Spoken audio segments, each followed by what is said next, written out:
I'm Luke Tanis, and this is my wife, Anna, and we're missionaries to the country of Malta, and we've been on deputation for about a year.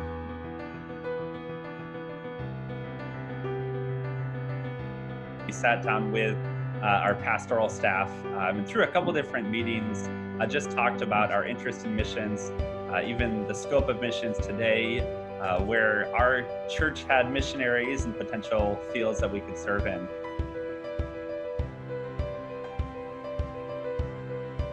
Even as we got connected with Baptism and Missions, even through that, they gave us a number of missionaries to pray through, but it's not like the decision was just made. And so as we were looking through that list, they were very helpful as we were praying through different opportunities. And BMM kind of took the lead role, but it was still nice to keep in touch with our church, and they still gave input, advice, even as we talked with them of getting started into deputation.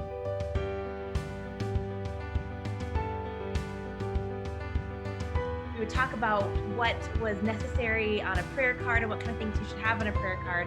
And then we'd have a breakout section and actually make a prayer card right there.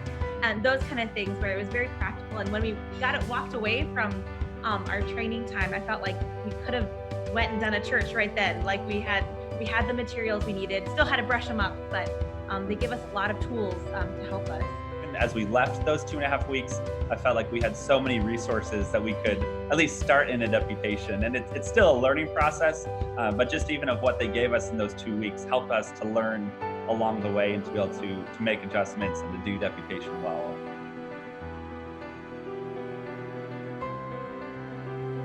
We had Definitely, some we were hardcore sticker shock. Yeah. Mostly because, it's Christian school salary and intern salary, and that, it's just a different way of life. But then knowing that overseas and using different currency exchange rate, and some of that was definitely like, Yeah, and it was a blessing, even as we worked through that at Baptism Missions and talked with the finance people, but also worked with the missionaries in Malta. And so they looked at the support estimate, they adjusted some of the numbers just of realistic cost of living. And that's something even our church would never have been able to help us, get an accurate idea of what it costs to live in Malta. But even as we looked at, it was a blessing talking with some of the leadership. And as we explained some of our surprise, just as they talked, they could give us a perspective of once you're on the field of what it's the cost of living and what you want to be able to have available. And so that was a blessing to get their perspective of you want to be able to treat your family well and be able to minister effectively. So it was really helpful to have their advice along the way.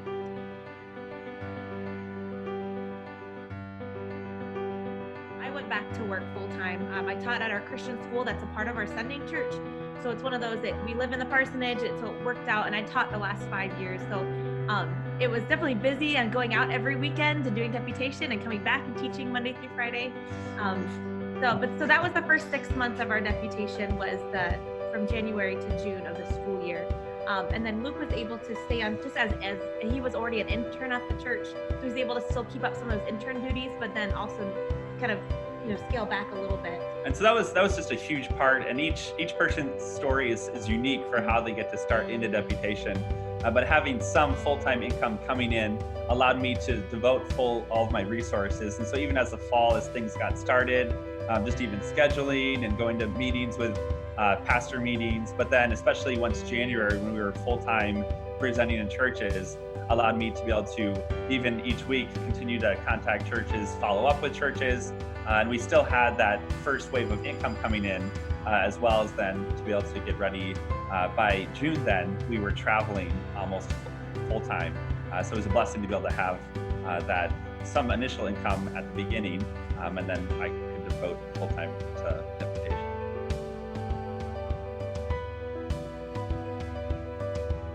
Going into this and having grown up around missions, we saw a lot of missionary presentations. So I think one of maybe my fears was just that there would be a lack of room to take on support. And so even of church, going into that. Some fears in that sense. It's been interesting, in some ways now having been in 50 churches, some of that we don't know how long it takes, for those to happen. But there's certainly a number of churches even that we haven't even been to because they don't have room for support. So it's just been interesting as it is very hard. Sometimes the church is trying to be able to steward well and even their resources, but don't have, the time or the money to be able to take on a missionary. So it's been interesting as that fear is there, and yet at the same time, because God is directing, it's been exciting to see that sometimes I'll be discouraged and hearing a no or talking with a pastor, and yet then the next day God seems to open a door. And so it certainly isn't something that just says, oh, I just need to quit, because I got to, 4 churches said no, and so therefore nobody can take us on. And so it's just been a good balance of trusting the Lord through that.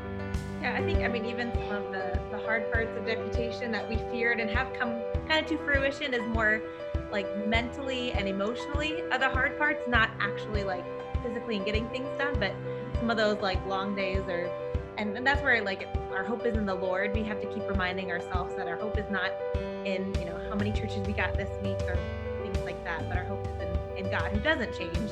And I think that's been a huge benefit of deputation, is like truly learning what that's like to wait and hope and trust in God.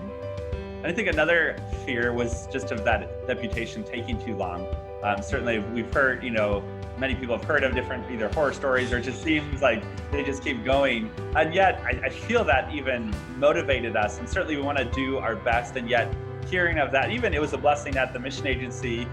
Some of the missionaries actually Skyped in from the field and shared some of their deputation experience. And they talked about early on, they maybe weren't motivated as enough, or they didn't, take care of using their Sundays as well as possible. And that actually really helped to keep us moving, and to always keep that in the back of our mind that every Sunday is precious for deputation. And so we need to treat those with a lot of importance. And so it's been helpful to use that as a motivation.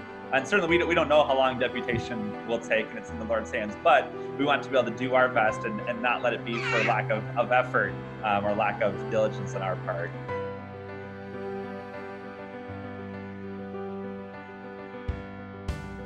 There's always the like fear in the back of my mind of what are people thinking, as we're first time parents. We have one kid, and we started deputation when he was like 8 months old, so it's all still new for us on how to parent in general, let alone doing it in front of everybody at like a job interview. So it's definitely been, been much better than I thought. And I think, there's just so many people that say they've been praying for Theo specifically. And whenever I can mention prayer requests at different churches, I always, pray for the parenting aspect in Theo. And the Lord's really blessed in that it's been much easier than I thought. He's just kind of a jovial kid, so that's been a blessing. Definitely the first 6 months of deputation when I was teaching full time, that was definitely a balance act of where is my priority, and sometimes I think it fell in the classroom more than it did deputation. But so some of those that we had to work through. He wanted to make his present known. But the Lord's been good, and even just providing different things to do along the way. Now that we're traveling full time, there's so much to see and do across America, even for toddlers. It's been fun.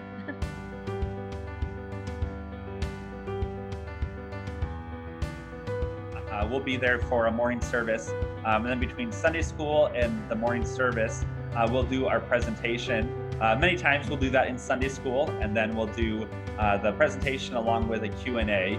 And then a lot of times in the morning service, I would preach.